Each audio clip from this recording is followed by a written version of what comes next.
ప్రస్తుతం దేశవ్యాప్తంగా IPL fever నడుస్తున్న సంగతి తెలిసిందే. అయితే ఇలా లేటెస్ట్ గా ఢిల్లీ మరియు లక్నో జట్ల నడుమ జరిగిన మ్యాచ్ ఒక థ్రిల్లర్ అని చెప్పవచ్చు. దాదాపు మ్యాచ్ ఢిల్లీ చేతిలో నుంచి జారిపోతుందనే సమయంలో వచ్చాడు ఇంపాక్ట్ ప్లేయర్ గా అశుతోష్. అయితే తాను వచ్చిన తర్వాత 10-15 బంతుల వరకు నెమ్మదిగానే ఆడాడు. కానీ ఊహించని విధంగా మ్యాచ్ ని తిప్పేసి ఢిల్లీకి పోయింది అనుకున్న విజయాన్ని తాను అందుకున్నాడు. అసలు ఈ ఆటగాడు ఎవరు? తన బ్యాక్ స్టోరీ ఏంటో చూద్దాం.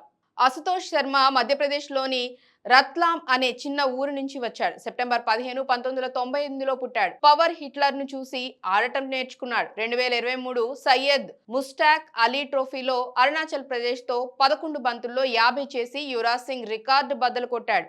అది భారత ఆటగాడి వేగవంతమైన టీ20 50. మొదటి మిడిల్ ఆర్డర్ లో ఆడిన తర్వాత ధోని, రింకు సింగ్ల ఫినిషర్ గా మారాడు. గత ఏడాది పంజాబ్ కింగ్స్ అతన్ని 20 లక్షలకు కొన్నది. అక్కడ 7 ఇన్నింగ్స్ లో 189 పరుగులు చేశాడు. 2025లో ఢిల్లీ క్యాపిటల్స్ 3.8 కోట్లకు తీసుకుంది. శిఖర్ ధావన్ అతనికి మార్గదర్శి. ఈ గెలుపును అతనికి అంకితం ఇచ్చాడు. ప్రస్తుతం ఢిల్లీ మ్యాచ్ విన్నింగ్స్ తో నెక్స్ట్ మ్యాచ్లలో తనపై మరిన్ని అంచనాలు నెలకొన్నాయి. ఇదే ఫామ్ ని కానీ కొనసాగితే వచ్చే ఐపీఎల్లో తనకి రికార్డు ధర దొరికినా ఎలాంటి ఆశ్చర్యం పోకర్లేదు.